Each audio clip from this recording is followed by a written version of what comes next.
مختصر حمد و ثنا کے بعد آج پاکستان کا 80واں یوم آزادی ہے۔ آج پاکستان کو بنے ہوئے 79 سال ہو گئے اور ہم تمام پاکستانی مسلمان یہ چاہیں گے کلمہ لا الہ الا اللہ کے تناظر میں ہم آزادی کی قدر و قیمت، آزادی کے تقاضوں کو سمجھیں اور پھر غور کریں ہم اور ہمارا ملک کہاں کھڑا ہے۔ پاکستان ایک نظریاتی ریاست ہے، آئیڈیالوجیکل اسٹیٹ ہے، اور نظریے کا مطلب ہوتا ہے زندگی یا ثقافت سے متعلق منظم تصورات جن کے مطابق کوئی قوم زندگی گزارا کرتی ہے۔ اور ہم تمام دوستوں کو یہ بات بھی کبھی بھی بھولنا نہیں چاہیے، پاکستان جس نظریے پر قائم ہوا، پاکستان کا مطلب کیا، لا الہ الا اللہ، یہ الہامی نظریہ ہے، یہ خدائی نظریہ ہے، یہ انسانی نظریہ نہیں ہے۔ اس نظریے یا آئیڈیالوجی کے جو سورس ہے، جو ماخذ ہے، جہاں سے یہ نظریہ اپنی غذا حاصل کرتا ہے، وہ قرآن جو اللہ رب العالمین کا کلام ہے، اللہ رب العالمین کی وحی ہے، اور سنت رسول صلی اللہ علیہ وسلم جو نبی علیہ السلام کی قرآنی تشریحات ہیں۔ نظریے کی اہمیت ہے کیا؟ دوستو ہمیں یہ بات کبھی بھی نہیں بھولنا چاہیے، یہ نظریہ افکار اور خیالات کا عکاس ہوتا ہے، یعنی ایک نظریاتی قوم کی سوچ، ایک نظریاتی قوم کی فکر، ایک نظریاتی قوم کا خیال، اس کا تعین یہ نظریہ کرتا ہے۔ نظریے کی اہمیت یہ ہے، یہ نظریہ طول و عرض پر نظریے سے وابستہ تمام لوگوں کو ایک پلیٹ فارم پر جمع کر دیتا ہے، انہیں متحد کر دیتا ہے، انہیں متفق کر دیتا ہے۔ نظریہ کسی قوم کے لیے قوت محرکہ ہے، یعنی یہ نظریہ قوم کو حرکت دیتا ہے کہ مال قربان کرنے کا موقع آئے مال قربان کر دو، جان لٹانے کا موقع آئے جان لٹا دو۔ یہ نظریہ ہی ہے جو کسی قوم کے افراد کو باکردار بنایا کرتا ہے، انہیں دیانت دار بناتا ہے، انہیں امانت دار بناتا ہے، انہیں انصاف پسند بناتا ہے، انہیں وفا شعار بناتا ہے۔ اور دوستو یہی نظریہ ہوتا ہے جو کسی قوم کے لوگوں کو بابصیرت بنا دیتا ہے۔ یہ نظریہ اپنے سے وابستہ لوگوں کو اس بات پر مجبور کرتا ہے وہ صرف اس دیکھتی ہوئی آنکھ سے نہ دیکھیں، بلکہ وہ علم کی آنکھ سے دیکھیں، وہ عقل کی آنکھ سے دیکھیں، وہ ضمیر کی آنکھ سے دیکھیں۔ اور یہی نظریہ ہوتا ہے دوستو جو آزادی کی حفاظت کرتا ہے، یہی نظریہ ہوتا ہے جو کہ اسلامی یا مذہبی رسم و رواج کی حفاظت کرتا ہے، اور یہی نظریہ ہوتا ہے جو اعلیٰ تر اقدار کا تحفظ کیا کرتا ہے۔ اور پاکستانیوں کا جو نظریہ زندگی ہے وہ سب سے پاورفل نظریہ ہے، پوری کائنات میں اس سے زیادہ مستحکم، مضبوط اور پائیدار نظریہ مل نہیں سکتا۔ وہ نظریہ کیا ہے؟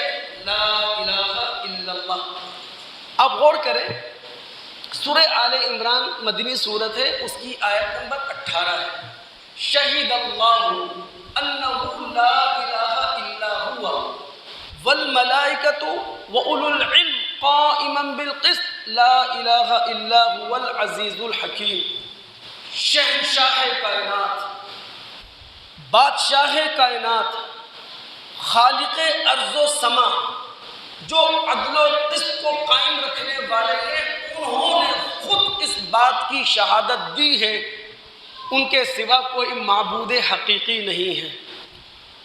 وہ فرشتے جو کائنات کے اندر اللہ رب العالمین کے ارادوں کو نافذ کرتے ہیں، انہوں نے اس بات کی شہادت دی ہے مسجود حقیقی صرف اللہ رب العالمین ہے، اور وہ صاحبان علم جنہوں نے انبیاء اور رسولوں کے حقیقی علم کو حاصل کیا ہے، اس بات کی گواہی اور شہادت دیتے ہیں داتا وہی ہے، دستگیر وہی ہے، مشکل کشا وہی ہے، حاجت روا وہی ہے، غریب نواز وہی ہے۔ یہی وجہ ہے نبی علیہ السلام کی ایک روایت جو مسلم میں ہے اور عثمان رضی اللہ تعالی عنہ کے حوالے سے ہم تک پہنچی ہے کہ نبی علیہ السلام نے فرمایا تھا، من مات وهو يعلم انه لا الہ الا اللہ، جو شخص اس حالت میں اپنی آنکھیں بند کرتا ہے، جو شخص اس حالت میں دنیا سے رخصت ہوتا ہے، اسے یقین تھا کائنات کی سب سے بڑی اس سچائی پر کہ اللہ کے سوا نہ کوئی داتا ہے نہ دستگیر ہے، دخل الجنہ، کل قیامت کے دن کامیابی اس کے انتظار میں ہے۔ تو ہم 26 کروڑ پاکستانیوں کے پاس جو نظریہ ہے وہ نظریہ کائنات کا سب سے مضبوط نظریہ ہے۔ اللہ رب العالمین اس کی سمجھ بھی دے اور اللہ رب العالمین ہر پاکستانی کو اس نظریے کے مطابق اپنا کردار ادا کرنے کی بھی توفیق عطا فرمائے۔ دوستو، جو آزادی ملتی ہے یہ اللہ رب العالمین کی طرف سے ایک آزمائش ہوتی ہے، اللہ رب العالمین کی طرف سے ایک امتحان ہوتا ہے۔ میں آپ کو 80 سال پہلے کے متحدہ ہندوستان میں لے کر جاتا ہوں۔ ہندوستان کے طول و عرض میں مسلمان گلی گلی، محلہ محلہ نعرے لگاتے پھر رہے ہیں، بٹ کے رہے گا ہندوستان، لے کے رہیں گے پاکستان۔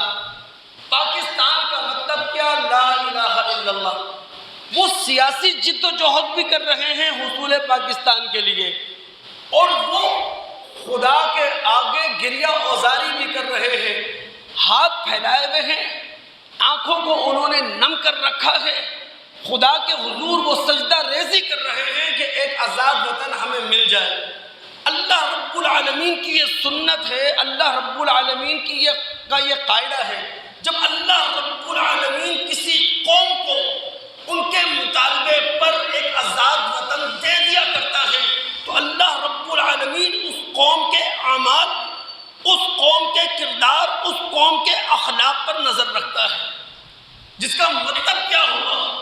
ہم پاکستانی کل قیامت کے دن جب اللہ رب العالمین کے سامنے کٹہرے میں کھڑے ہوں گے تو اس بات کے بھی جواب دہ ہوں گے کہ آزاد ریاست میں ہمارا کردار کیا تھا۔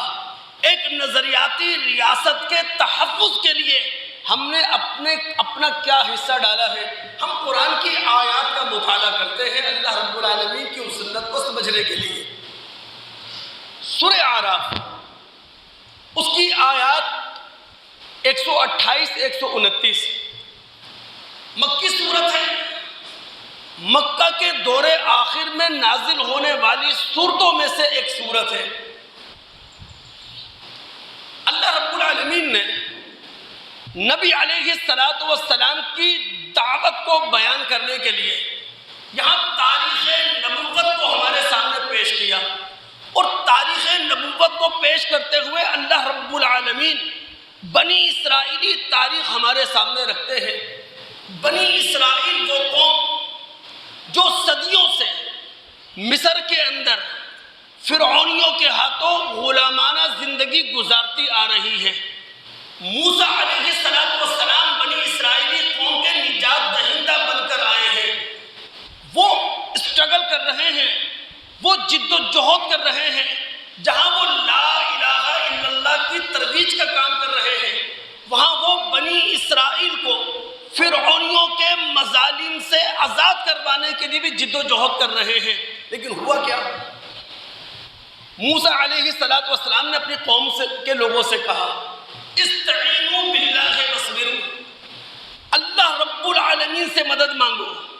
اور ظاہر ہے جب تم دین کے راستے پر نکلو گے، دین کی راہ میں نکلو گے، مشکلات کا سامنا کرنا پڑے گا تو صبر کا ہتھیار تمہارے پاس ہونا چاہیے۔ پھر انہوں نے کہا ان الارض للہ یورثها من یشاء من عبادی، یہ زمین اللہ تعالیٰ کی ہے، وہ جسے بہتر سمجھتا ہے اس زمین کا اسے وارث بنا دیا کرتا ہے۔ وَلِلَّهِ عَاقِبَةُ الْأُمُورِ، اور آخری فیصلہ، آخری انجام جن کے حق میں نکل کر آتا ہے وہ پرہیزگار لوگوں کے لیے۔ اب بنی اسرائیلی قوم صدیوں سے ظلم کی چکی میں پس رہی تھی، انہوں نے اپنی کمزور ایمانی کا ثبوت دیتے ہوئے کہا قالوا اوذینا من قبل ان تأتینا من بعد ما جئتنا، اے موسیٰ علیہ السلام، جب تک آپ ہمارے درمیان نجات دہندہ بن کر نہیں آئے تھے تب بھی ہم ستائے جا رہے تھے، آپ کے آنے کے بعد بھی ہمارے حالات بدلے نہیں ہیں، بلکہ آپ ہمارے لیے رحمت کے بجائے زحمت ثابت ہو رہے ہیں۔ پہلے تشدد کم تھا، آج ظلم ہم پر بڑھ چکا ہے۔ یہ وہ موقع ہے، بہت قابل توجہ ہیں یہ الفاظ جو موسیٰ علیہ السلام کی زبان سے نکلے ہیں، لیکن یہ خدائی کلمات ہیں اور ایک ایک پاکستانی مسلمان کے دل پر یہ الفاظ نقش ہونے چاہیے۔ موسیٰ علیہ السلام نے کہا تھا قال عسى ربكم ان يهلك عدوكم ويستخلفكم في الارض، قریب ہے اللہ رب العالمین تمہارے دشمن کو ہلاک کر دے، تمہارے دشمن کو تباہ کر دے، تمہیں زمین کا خلیفہ بنا دے، یعنی ایک آزاد مملکت تمہارے حوالے کر دے۔ لیکن ہوگا کیا؟ فَيَنْظُرَ كَيْفَ تَعْمَلُونَ، جب آزاد مملکت تمہیں مل جائے گی، آزاد وطن مل جائے گا، آزاد ریاست مل جائے گی، تو اللہ رب العالمین یہ دیکھے گا ضرور کہ بھائی پچھلی قوموں کے تم جانشین بنے ہو، اللہ رب العالمین نے تمہیں اقبال دے دیا ہے، اللہ رب العالمین نے تمہیں عروج سے نواز دیا ہے، اب تمہارے اعمال کیسے ہیں، اب تمہارے افعال کیسے ہیں، تمہارے اخلاق کیسے ہیں، تمہارے کردار کیسے ہیں، اللہ رب العالمین یہ دیکھے گا ضرور۔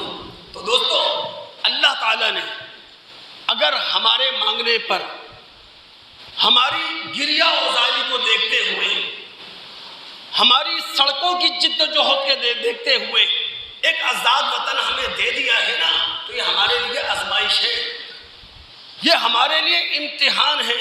اس لیے دوستوں کی توجہ دلاؤں گا، واللہ ہمارا ظاہر بھی پاکیزہ ہونا چاہیے، ہمارا باطن بھی پاکیزہ ہونا چاہیے، لیکن ہمارے ظاہر سے زیادہ جس چیز کو پاکیزہ ہونا ہے وہ ہمارا باطن ہے، وہ ہمارے اندر کی دنیا ہے، وہ ہمارے قلب کی دنیا ہے۔ اللہ کی قسم، جس دن جس مسلمان نے اپنے قلب کو بدل لیا، اپنے اندر کے اندھیرے کو ختم کر لیا، ہم ایسے پاکستانی ہوں گے جو دنیا بھر میں اچھے الفاظ میں یاد کیے جائیں گے، لوگ پیٹھ پیچھے ہمارے باتیں کرتے ہوئے دکھائی دیں گے۔ اللہ کے بندو، یہ بات ہمارے رسول نے کس خوبصورت انداز میں ہمیں سمجھائی تھی۔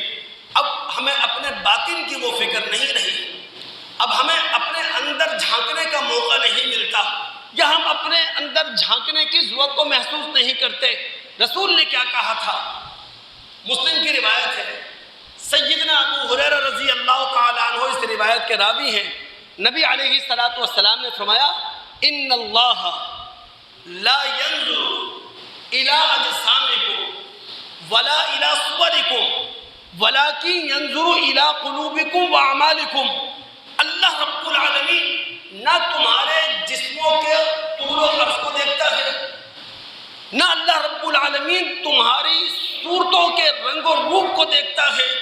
اللہ رب العالمین کی نظر جس چیز پر ہوتی ہے وہ ہے ہمارا دل، اور ہمارے دل سے پھوٹتا ہوا ہمارا عمل۔ تو دوستو، یہ 80واں یوم آزادی بہت کچھ ہم سے تقاضے کر رہا ہے، اللہ تعالیٰ سمجھنے کی توفیق عطا فرما دے، ورنہ آج 80واں یوم آزادی پاکستان کے باسی منا رہے ہیں، 20 سال کے بعد 100واں یوم آزادی منائیں گے۔ حالات اس سے بدتر ہوں گے اگر آج ہم نے علم کی روشن مشعل کو اپنے ہاتھوں میں نہیں لیا، اپنی نوجوان نسل کی فکر نہیں کی، اگر تعلیم کی آبیاری نہیں کی، اگر اپنے مسجد مدرسے کو سدھار نہ سکے، اگر اپنے قانونی اداروں کو، اپنی عدلیہ کو بہتر نہ کر سکے، تو 20 سال کے بعد آج اگر آنسو پانی کے ہیں تو کل آنسو خون کے ہوں گے۔ توجہ دلانے کی کوشش کر رہا ہوں، چھوڑ دے حکومت کیا کرتی ہے، چھوڑ دے برسر اقتدار طبقہ کیا کرتا ہے، سوال یہ ہے میں ایک انسان، میں ایک مسلمان، میں ایک پاکستانی، میں اپنے حلقے میں، میں اپنے دائرے میں کیا کردار ادا کر رہا ہوں۔ دوستوں کو یاد ہوگا میں اس منبر سے کئی مرتبہ توجہ دلا چکا ہوں کہ پاکستان کو جو آزادی ملی ہے یہ اللہ تعالیٰ کے قانون دفاع کے تحت ملی ہے۔ قانون دفاع کا مطلب یہ ہوتا ہے جب ظلم بڑھتا ہے تو مٹ جاتا ہے، تو قانون دفاع کے تحت انگریز نے یہاں سے جانا تھا، لیکن جاتے جاتے وہ سازش کے بیج ہمارے درمیان بو کر گیا ہے، اپنے گماشتے چھوڑ کر گیا ہے، اپنے کارندے چھوڑ کر گیا ہے۔ یہ جو پاکستان کے اندر سیاست کی اندھیر نگری ہے، 80 سال کے بعد بھی انہی گماشتوں کی وجہ سے ہے۔ یہ جو ہم فرقہ واریت کی آگ کا شکار ہیں انہی کارندوں کی وجہ سے ہے۔ گولی چمڑی کے ہاتھوں اپنا ضمیر بیچنے والوں نے اس سرزمین پاکستان کے ساتھ اتنا ظالمانہ رویہ رکھا، 9 سال تک وہ ریاست جو لا الہ الا اللہ کی بنیاد پر بنی بے آئین رہی۔ 9 سال تک پاکستان کا کوئی آئین نہیں تھا۔ ایکٹ آف انڈیا 1935 میں جو برٹش کا آئین تھا، کچھ ترمیمات کر کے 9 سال گزار دیے گئے۔ حالانکہ تاریخ پر نظر رکھنے والے دوست جانتے ہیں 12 مارچ 1949 کو قرارداد مقاصد پاس ہو چکی تھی۔ قرارداد مقاصد کا مطلب ان اہداف کو سامنے رکھ کر آئین ساز اسمبلی پاکستان کا آئین بنائے گی۔ وہ قرارداد مقاصد تھے کیا؟ کائنات کا اقتدار اللہ تعالیٰ کے ہاتھ میں ہے۔ پاکستان کے اندر جو صاحبان اقتدار ہوں گے، جو صاحبان اختیار ہوں گے، وہ اختیار ان کا اپنا نہیں ہوگا بلکہ اللہ رب العالمین کی دی ہوئی امانت ہوگا۔ پاکستان کے اندر جمہوریت، مساوات اور عدل اجتماعی کے اصولوں کا نفاذ ہوگا۔ پاکستان کے اندر ایسا ماحول کریٹ کیا جائے گا کہ ایک پاکستانی اپنی انفرادی زندگی میں اور پاکستانی مسلمان اپنی اجتماعی زندگی میں قرآن و سنت کے مطابق زندگی گزار سکے۔ غیر مسلم اقلیتوں کے حقوق کا پورا تحفظ ہوگا۔ پاکستان کا جو نظام ہوگا وہ وفاقی پارلیمانی ہوگا۔ عوام کے بنیادی حقوق اور عدلیہ کی آزادی کو یقینی بنایا جائے گا۔ ان قرارداد مقاصد کی روح میں رہ کر یا ان کی روشنی میں پاکستان کا آئین بننا تھا۔ لیکن گوڑی چمڑی کے گماشتوں نے، کارندوں نے 9 سال تک پاکستان کا آئین نہیں بننے دیا۔ کتنا بڑا مذاق ہوا اس پاکستان کے ساتھ۔ 9 سال نہرو نے مذاق اڑایا ہمارا۔ 9 سال میں 5 وزرائے اعظم وزارت عظمیٰ کی کرسی پر بیٹھے۔ لیاقت علی خان، خواجہ ناظم الدین، محمد علی بوگرا، چودھری محمد علی، حسین شہید سہروردی، 9 سال میں 5 وزرائے اعظم بدلے۔ اللہ اللہ کر کے 23 مارچ 1956 کو پاکستان کے اندر پہلا آئین نافذ ہوا۔ اس کی عمر 2.5 سال تھی۔ ماشاء اللہ آ گیا، آئین معطل ہو گیا۔ پھر 8 جون 1962 کو دوسرا صدارتی آئین آتا ہے جس کی عمر صرف 7 سال ہوتی ہے، اسے بھی معطل کر دیا جاتا ہے۔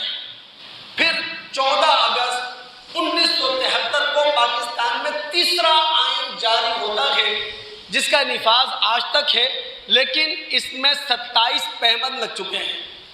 عمر 53 سال ہے اس آئین کی اور 27 پیوند اس کے اندر لگ چکے ہیں۔ تو میں جو توجہ دلانا چاہ رہا ہوں اپنے سننے والوں کی، دوستوں کی، خدا را سیاسی لڑائیاں اس ملک کے اندر نہیں لڑا کریں۔ خدا را مذہبی لڑائیوں کا اس ملک کے اندر حصہ نہیں بنا کریں۔ یہ انگریز کے وہ کارندے تھے جنہوں نے ہمیں اس ٹریک پر ڈالا اور ہم سمجھ ہی نہیں سکے یہ سیاسی نعرہ کہاں سے آیا ہے، یہ مذہبی جنگ و جدال کہاں سے آیا ہے۔ بہرحال بات کو میں آگے بڑھاؤں گا۔ پاکستان اسلامی جمہوریہ پاکستان ہے اور اسلامی جمہوریت کے 4 رہنما اصول ہیں۔ پہلا اصول ہے عدل و انصاف، یعنی عدالتیں انصاف فراہم کریں، معاشرے کے اندر عدل اجتماعی کا نفاذ ہو۔ ہمارے نبی محمد الرسول اللہ صلی اللہ علیہ وسلم جب یہ بات کہہ سکتے ہیں میری بیٹی فاطمہ رضی اللہ تعالی عنہ پر بھی قانون جاری ہوگا اور اگر ان کا ہاتھ کاٹنے کی نوبت آئی تو ان کا ہاتھ بھی کاٹ دیا جائے گا، یہ ہے عدل و انصاف۔ مساوات، یہاں کوئی بڑا نہیں ہے، کوئی چھوٹا نہیں ہے، یہاں کوئی امیر نہیں ہے، یہاں کوئی غریب نہیں ہے، یہاں کوئی اپنا نہیں ہے، یہاں کوئی پرایا نہیں ہے۔ جب ہمارے نبی محمد صلی اللہ علیہ وسلم خطبہ حجۃ الوداع میں یہ بات کہہ دیں، عربی و عجمی میں کوئی فرق نہیں ہے، گورے کالے کا کوئی فرق نہیں ہے، اللہ تعالیٰ کی نگاہ میں سارے انسان برابر ہیں، اور اگر اللہ کی نگاہ میں کوئی انسان بلند ہے تو صرف وہ جس کے پاس تقویٰ زیادہ ہے، جس کے پاس خوف خدا زیادہ ہے۔ اور تیسرا جمہوریت کا رہنما اصول ہے وہ ہے اخوت اسلامی۔ سارے مسلمان، سارے کلمہ گو لوگ آپس میں بھائی بھائی ہیں، یہ رشتہ ہر رشتے سے مضبوط ہے، یہ تعلق ہر تعلق سے مضبوط ہے۔ ہماری ہمدردی اخوت کی بنیاد پر ہو، ہماری خوشیاں، ہماری غمیاں اخوت کی بنیاد پر ہوں۔ اور چوتھا اصول وہ ہے رواداری۔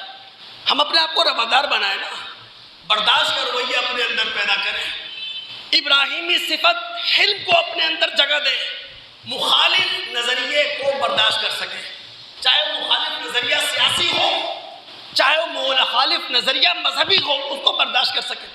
یہ سارے کام کرنے کے صاحبان اقتدار کے ہیں۔ لیکن اگر دوستوں ہماری حکومتیں یہ کام نہیں کرتی تو کیا ہم پاکستانی مسلمان اس سے عاری ہو جائیں؟ ہم اپنی ذمہ داری ادا نہ کریں؟ کیا عدل و انصاف کا ہتھیار ہمارے ہاتھوں میں نہیں ہونا چاہیے؟ کیا مساوات کا پرچار ہمیں نہیں کرنا چاہیے؟ کیا اخوت اسلامی کا مظاہرہ ہمیں نہیں کرنا چاہیے؟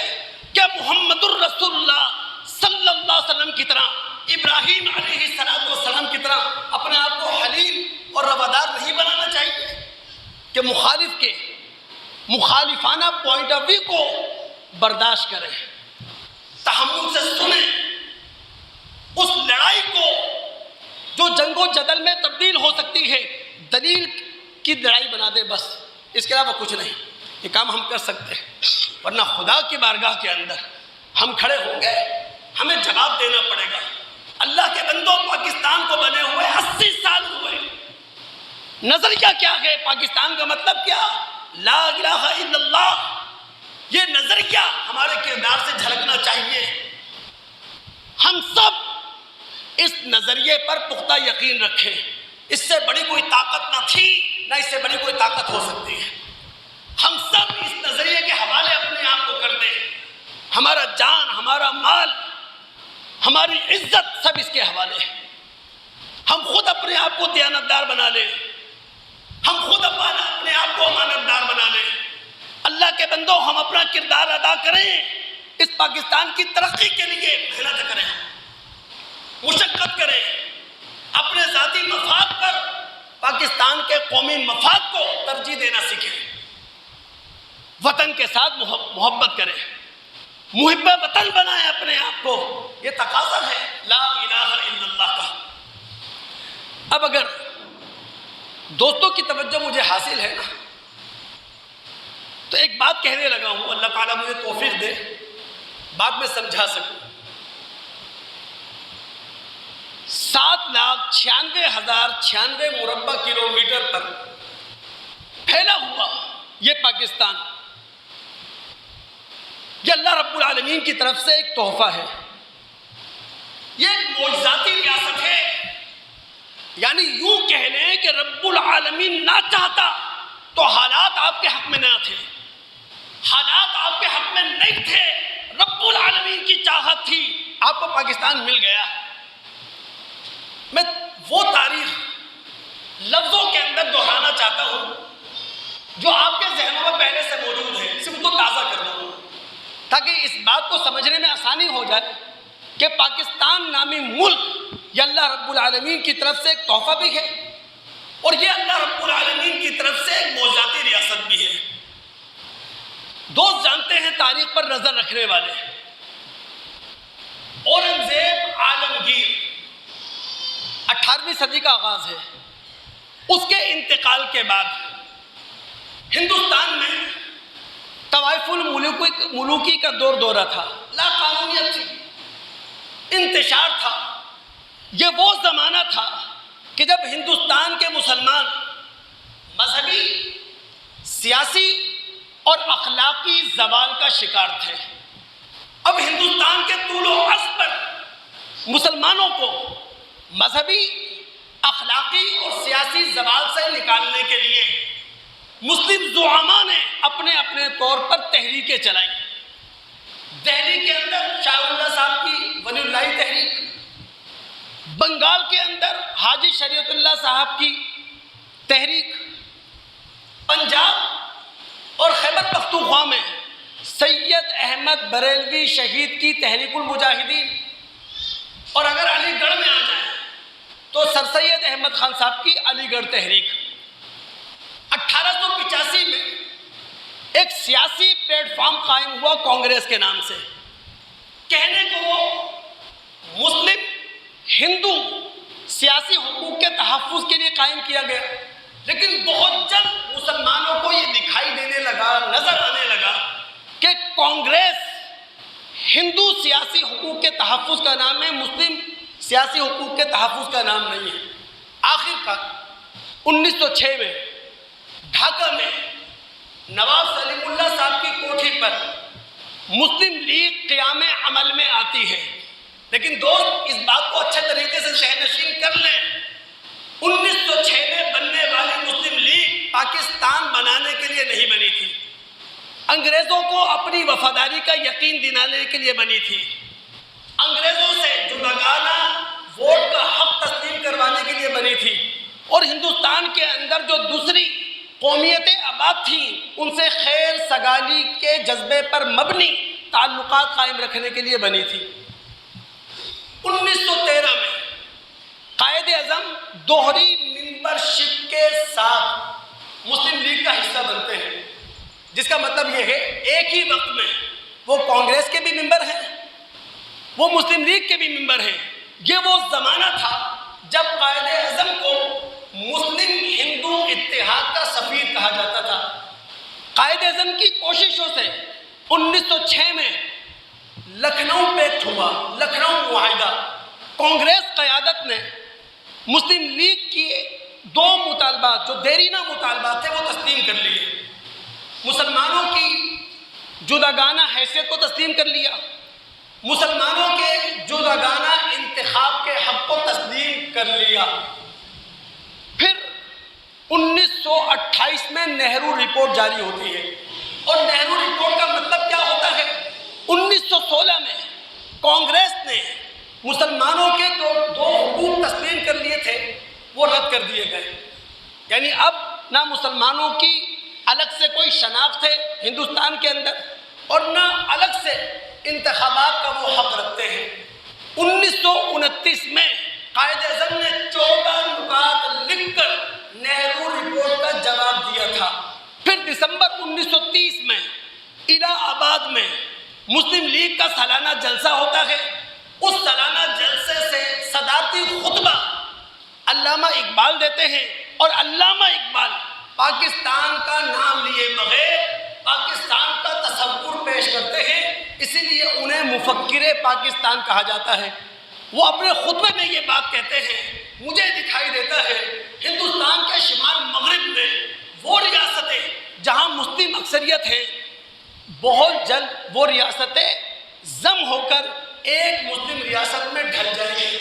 1940 میں پھر مسلم لیگ کا سالانہ جلسہ ہے، اس وقت کا منٹو پارک ہے، آج کا علامہ اقبال پارک ہے، وہاں قائد اعظم حالات کے تناظر کے اندر دو قومی نظریہ پیش کرتے ہیں، two nation theory first time پیش کرتے ہیں کہ جناب حالات یہ بتا رہے ہیں ہندو اور مسلمان جو صدیوں سے ساتھ رہتے آ رہے ہیں اب وہ ساتھ نہیں رہ سکتے، ان کا مذہب الگ ہے، ان کی ثقافت الگ ہے، ان کی تہذیب الگ ہے، ان کا رہن سہن الگ ہے، ان کے سارے معاملات ایک دوسرے سے جدا ہیں۔ اور یہی 23 مارچ 1940 ہے، بنگال کے وزیر اعلیٰ مولوی فضل الحق قرارداد لاہور، جسے قرارداد پاکستان کہا جاتا ہے، پیش کرتے ہیں۔ 1945 کے اندر مرکزی کابینہ کے یا مرکزی انتخابات ہوتے ہیں، وہاں مسلم نشستیں ہیں، 30 کے 30 نشستیں مسلم لیگ جیت جاتی ہے۔ پھر صوبائی انتخابات ہوتے ہیں، مسلم نشستیں ہیں 495 نشستوں میں سے مسلم لیگ 430 بھاری اکثریت سے جیت جاتی ہے۔ حالات بدلتے ہیں، آخر کار قانون دفاع کے تحت انگریز اعلان کر دیتا ہے 3 جون 1947 کو کہ بر صغیر کو تقسیم کر دیا جائے گا ہند و پاک کی بنیاد پر۔ 16 جولائی 1947 کو برطانوی پارلیمنٹ ایک قانون پاس کرتی ہے، قانون آزادی ہند، جس کے مطابق 14 اگست 1947 کو آخرکار پاکستان بن جاتا ہے۔ آپ اس پوری تاریخ کے تناظر میں دیکھیں گے نا، اللہ کی قسم بہت بڑے بڑے واقعات ہیں جو میں یہاں آپ کے سامنے پیش نہیں کر سکا، کہیں بھی مسلم ریاست بنتی ہوئی نظر نہیں آ رہی تھی۔ اللہ رب العالمین کی چاہت، اللہ رب العالمین کا ارادہ غالب آیا، آخرکار 7,96,096 مربع کلومیٹر پر پھیلی ہوئی یہ آزاد ریاست ہمیں مل گئی، جو اللہ تعالیٰ کی طرف سے خدا کا انعام ہے، جو اللہ رب العالمین کی طرف سے تحفہ ہے ہمارے لیے۔ یہ ایک معجزاتی ریاست ہے۔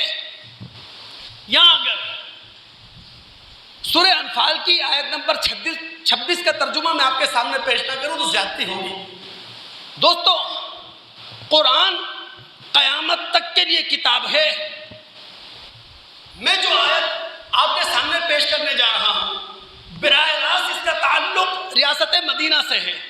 جب نبی علیہ السلام اپنے صحابہ کو لے کر مکہ سے نکلے، مدینہ گئے، وہاں ایک آزاد ریاست قائم ہوئی، اس کا نقشہ ہے، لیکن یہی آیت پاکستان کا نقشہ بھی کھینچ رہی ہے۔ اس لیے بہت توجہ رہے دوستوں کی، اللہ کی قسم قرآن کو ہم پڑھیں نا، آج کے تناظر میں، آج کے واقعات میں، جب قیامت کے بارے میں، قرآن کے بارے میں ہمارا یہ عقیدہ ہے، قرآن قیامت تک کے لیے رہنما اصول ہمیں فراہم کرے گا، تو اس آیت کو پاکستان کے تناظر میں دیکھیں آپ، اللہ کیا کہہ رہے ہیں؟ وَاذْكُرُوا إِذْ أَنْتُمْ قَلِيلٌ، یاد کرو وہ وقت جب تم تعداد میں تھوڑے تھے، یعنی ہند و پاک میں مسلمانوں کی تعداد ہندوؤں کے مقابلے میں بہت کم تھی. ہندو 2 گنا مسلمانوں سے زیادہ تھے. مستضعفون فی الارض، سرزمین ہندوستان میں مسلمان کمزور بنا کر رکھ دیے گئے تھے، اتنے کمزور تھے. مسلمانوں کو ہندو بنانے کے لیے شدی کی تحریک چلی، مسلمانوں کو ہندوستان سے نکالنے کے لیے سنگھن کی تحریک چلی. تخافون ان یتخطفکم الناس، تمہیں دھڑکا لگا رہتا تھا، تمہیں ڈر لگا رہتا تھا. باطل قوتیں، غیر مسلم قوتیں تمہارا نام و نشان مٹا دیں گی. اللہ کی قسم ایک جھلک آپ کو دکھاؤں. 1937 میں انتخابات ہوئے. انگریزوں نے 1935 میں ایک آئین جاری کیا تھا جسے ایکٹ آف انڈیا 1935 کہا جاتا ہے. اس کے تحت انتخابات ہوئے. کانگریس 8 صوبوں میں بھاری اکثریت سے جیت گئی. اس کی وزارتیں قائم ہو گئیں. تو پتہ کیا ہوا؟ مسجدوں کے باہر شور و غل شروع ہو گیا. اردو کی جگہ ہندی نے لے لی. جو بچے اسکولوں میں پڑھتے تھے ان کے ماتھوں میں تلک لگانے کی کوشش کی گئی. بندے ماترم کا گیت ان سے گوایا گیا. گاندھی جی کی مورتی کے آگے جھکانے کی کوشش کی گئی. یہ حالات تھے. ایک جھلک ہے آپ کے سامنے. تم ڈرتے تھے باطل قوتیں تمہیں مٹا دیں گی. یہ وہ وقت تھا. فآواکم، ہم نے تمہیں ٹھکانہ دیا. ہندوستان کے طول و عرض میں تمہیں ایک مضبوط ریاست بنا کر دے دی پاکستان کے نام سے. وَأَيَّدَكُم بِنَصْرِهِ، اللہ تعالیٰ نے تمہاری مدد کی. اللہ کے بندوں، پاکستان میں ہیومن ریسورسز بھی موجود ہیں، نیچرل ریسورسز بھی موجود ہیں. 26 کروڑ پاکستانیوں میں 60% جوان ہیں. آپ اس کا استعمال کریں نا. نیچرل ریسورسز، آپ کے پاس زرخیز زمینیں ہیں، آپ کے پاس معدنیات کے ذخائر ہیں. دنیا کا سب سے بڑا نہری نظام پاکستان کے اندر موجود ہے. شمال مشرقی، شمال مغربی پہاڑی سلسلہ آپ رکھتے ہیں. کوہ ہمالیہ آپ کے پاس ہے، کوہ قراقرم آپ کے پاس ہے. 1050 کلومیٹر کا ساحل آپ کے پاس ہے. قدرت نے تو سارے انتظامات آپ کے لیے کر رکھے ہیں نا. وَأَيَّدَكُم بِنَصْرِهِ وَرَزَقَكُم مِّنَ الطَّيِّبَاتِ، اللہ تعالیٰ نے طیبات کا رزق تمہیں دیا ہے. مہنگائی کتنی ہے، لیکن کون سا دوست ہے جو آم نہیں کھا سکا؟ کون سا موسمی پھل ہم نہیں کھا پاتے ہیں؟ کون سی موسمی سبزی ہم نہیں کھا پاتے ہیں؟ کیوں؟ اس لیے کہ پاکستان کے اندر ربی کی فصل بھی ہے، پاکستان کے اندر خریف کی فصل بھی ہے. ربی کی فصل میں آپ اگر گندم حاصل کر لیتے ہیں تو خریف کی فصل میں چاول، جو، باجرہ سب حاصل کرتے ہیں. آپ خدا کے انعامات ہیں جو آپ پر برس رہے ہیں. یہ اللہ رب العالمین نے ریاست دی. ریاست کو اللہ تعالیٰ نے اپنے انعامات سے مالا مال کیا. کیوں؟ لعلکم تشکرون، تاکہ تم اللہ رب العالمین کی شکر گزاری کرو. تو ہم پاکستانی بنا کر اپنے آپ کو رکھیں. یہاں 2-3 نصیحتیں کرنا چاہتا ہوں، اگر دوست میرا ساتھ دیں. ایک موقع ہے ہمارے پاس، بس 2-4 منٹ مجھے دیں اضافی. اللہ تعالیٰ آپ کو، ہم سب کو سمجھ دیں انشاءاللہ. 2-3 نصیحتیں ہیں. پہلی نصیحت، جب ایک آزاد ریاست ہمیں مل گئی نا، تو یہ آزاد ریاست ہم سے تقاضا کیا کر رہی ہے؟ وہ تقاضا یہ ہے کہ ہم اپنے آپ کو قرآن و سنت کا پابند بنائیں. وہ تقاضا یہ ہے رزق حلال پر اکتفا کریں. وہ تقاضا یہ ہے اپنے آپ کو بااخلاق بنائیں، تہذیب یافتہ بنائیں. اور وہ تقاضا یہ ہے کہ ایک دوسرے کے کام آئیں. اپنے آپ کو امن پسند بنائیں، اپنے آپ کو قانون پسند بنائیں. آپ دوستوں کی توجہ ہے، میں آپ کو مطالعہ کرواتا ہوں.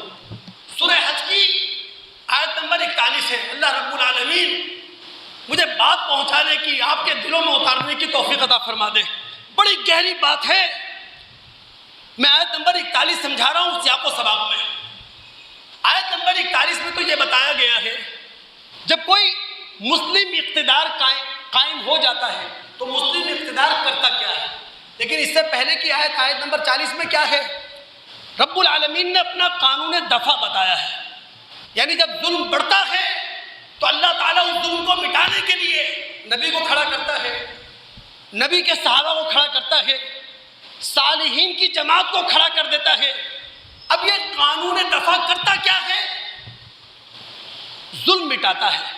اگر ظلم نہ مٹے، خانقاہیں تباہ ہو جائیں، گرجے برباد ہو جائیں، یہودیوں کے معبد خانے زیر زمین چلے جائیں، مسجدیں ویران ہو کر رہ جائیں، لیکن یہ قانون دفع ہر مذہب کی بقا کا نام ہے۔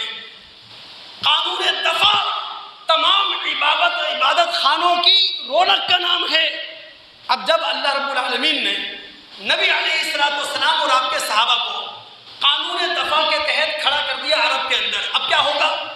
الذین ان مکناہم فی الارض اقاموا الصلاۃ وآتوا الزکاۃ وامروا بالمعروف ونہوا عن المنکر وللہ عاقبۃ الامور۔ جب نبی علیہ السلام اور آپ کے صحابہ کو اقتدار مل جائے گا تو یہ لوگ نماز کا نظام قائم کریں گے، نمازیں قائم ہوں گی۔ اللہ رب العالمین سے تعلق کا نام نماز ہے، اللہ رب العالمین سے دوستی کا نام نماز ہے۔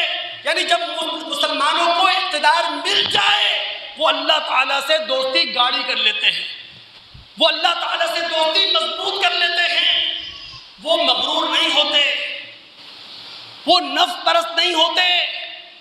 اور جب مسلمانوں کو زمین پر اقتدار ملتا ہے زکوٰۃ دیتے ہیں، وہ زکوٰۃ کا نظام قائم کرتے ہیں۔ زکوٰۃ نام ہے بندگان خدا سے تعلق، بندگان خدا سے مضبوط رشتہ۔ زکوٰۃ نام ہے معاشرے کی فلاح و بہبود کا۔ وَأَمَرُوا بِالْمَعْرُوفِ وَنَهَوْا عَنِ الْمُنکَرِ، جب مسلمانوں کا اقتدار کسی زمین پر قائم ہو جاتا ہے اب وہ کیا کرتے ہیں؟ اپنی ریاستی طاقت، اپنی اخلاقی طاقت کا استعمال کرتے ہوئے نیکیوں کو پروموٹ کرتے ہیں، بھلائیوں کو، خیر کو پروموٹ کرتے ہیں، اور اپنی ریاستی اخلاقی طاقت سے برائیوں کے آگے روک لگا دیتے ہیں۔ لیکن ہم نے یہ کیا نہیں نا، ہماری ریاست کر نہیں سکی، نہ نماز کا نظام قائم کر سکی، نہ زکوٰۃ کا نظام قائم کر سکی۔ یہاں تو زکوٰۃ بدماشوں کے ہاتھوں میں ہے، یہاں ریاست کی طاقت غریب کے لیے ہے، یہاں ریاست کی طاقت سے لوگوں کو نشئی بنایا جا رہا ہے، ماوا کھلایا جا رہا ہے، گٹکا کھلایا جا رہا ہے۔ جب قوم کی اخلاقی تربیت نہیں ہوئی، آج 80واں یوم آزادی ہے، بچوں کے منہ میں کیا ہے؟ باجے۔ نوجوان کیا کر رہے ہیں؟ ون ویلنگ، سائلنسر انہوں نے نکال دیے، ملی نغموں پر بھنگڑے ڈال لیں گے وہ، اور فلمی نغموں پر ڈانس کر لیں گے وہ۔ بس یہ ہے، رات 12 بجے آزادی ختم ہو جائے گی۔ اس طرح ہم سمجھ نہیں سکے یہ پاکستان اللہ رب العالمین کا تحفہ، یہ پاکستان اللہ رب العالمین کی طرف سے آزمائش۔ تو کم سے کم ہم تو اپنے آپ کو نمازی بنا سکتے ہیں، ہم تو نیکی کے ساتھ کھڑے ہو سکتے ہیں، ہم تو بدی کے خلاف کھڑے ہو سکتے ہیں۔ اپنی ذمہ داری تو ہم ادا کریں نا دوست۔ یہ بات سمجھانے کی کوشش کر رہا ہوں۔ ایک بات اور، یہ بھی نصیحت ہے، گہری نصیحت ہے۔ اگر چند دوستوں کے دل و دماغ میں اتار سکا اور چند دوستوں نے میری اس نصیحت پر عمل کر لیا، اللہ کی قسم میری آخرت سمجھ جائے گی۔ ایسی نصیحت ہے یہ، اللہ تعالیٰ مجھے سمجھانے کی توفیق دے دے بس۔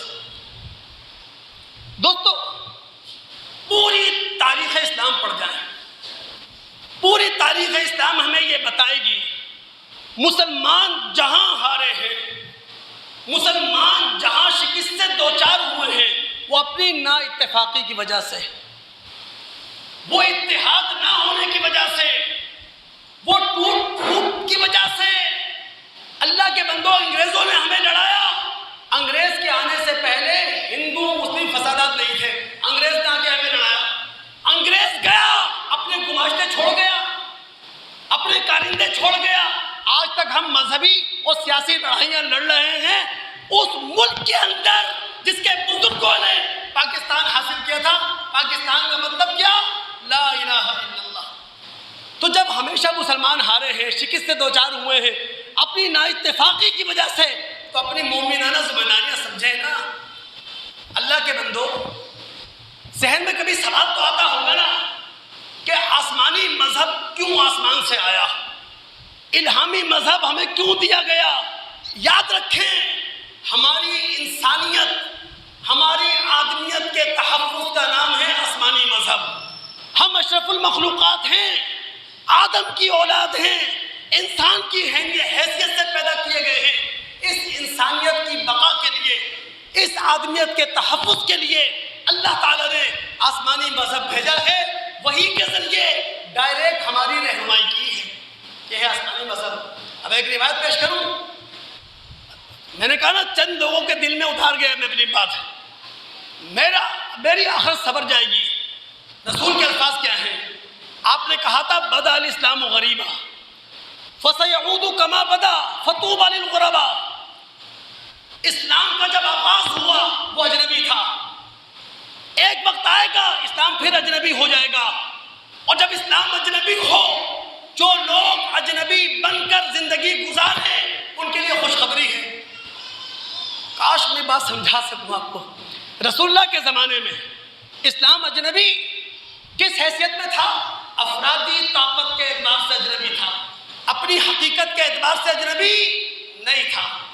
رسول اللہ نے کہا بعد کے زمانے میں اسلام پھر اجنبی ہوگا، بعد کے زمانوں میں اسلام جو اجنبی ہوگا افرادی طاقت کے اعتبار سے نہیں ہوگا، اپنی حقیقت کے اعتبار سے ہوگا۔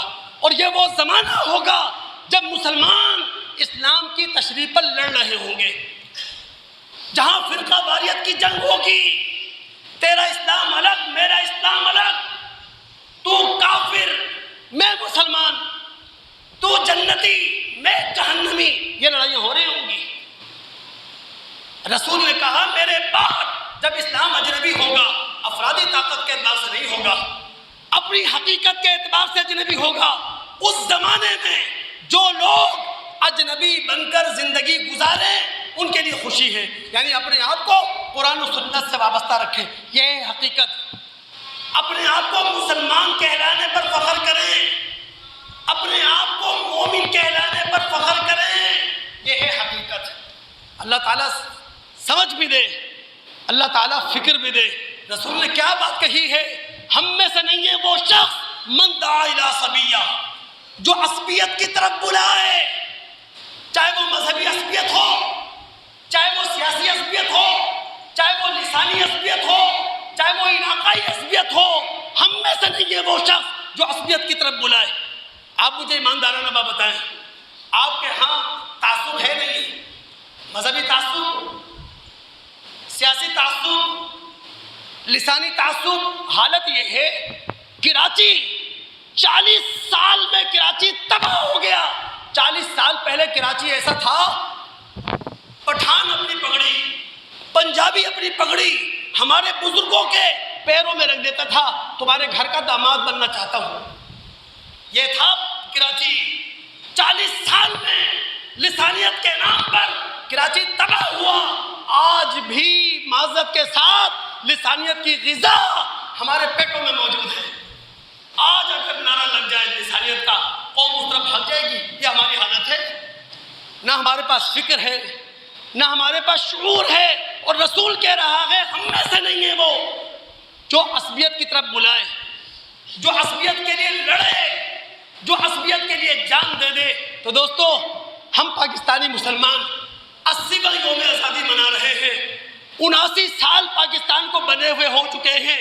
اللہ کی قسم، آج کا یوم آزادی ہم سے تقاضا کر رہا ہے اپنے آپ کو اعلیٰ تر انسان بناؤ، اپنے آپ کو عظیم تر مسلمان بناؤ، اپنے آپ کو بڑا پاکستانی بناؤ، مدبر پاکستانی بناؤ۔ چونکہ لا الہ الا اللہ یہ ہم پاکستانیوں کا نظریہ ہے، یہ پاکستان اسی لا الہ الا اللہ کی بنیاد پر بنا۔ یہ کتنی بڑی طاقت ہے جو ہمارے پاس ہے۔ چائنا ترقی کر رہا ہے، اس کے پاس انسانی نظریہ۔ جاپان ترقی کر رہا ہے، اس کے پاس انسانی نظریہ۔ سنگاپور ترقی کر رہا ہے، اس کے پاس انسانی نظریہ۔ یورپ ترقی کر رہا ہے، اس کے پاس انسانی نظریہ. ہم پاکستانی کتنے بدقسمت ہیں، کتنے محروم ہیں. کائنات کا سب سے بڑا نظریہ ہمارے پاس، آسمان اس نظریے کے سامنے جھکا ہوا، زمین اس کے سامنے سجدہ ریز، پوری کائنات اس لا الہ الا اللہ کے سامنے جھکی ہوئی. کائنات کا سب سے طاقتور پاورفل نظریہ ہمارے پاس، اس کے بعد ہم کسی گنتی میں نہیں آتے.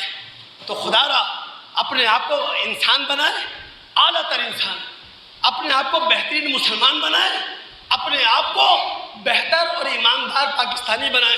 اللہ تعالیٰ سننے کے بعد سمجھنے کے بعد عمل کرنے کی توفیق عطا فرمائے. السلام علیکم ورحمۃ اللہ وبرکاتہ.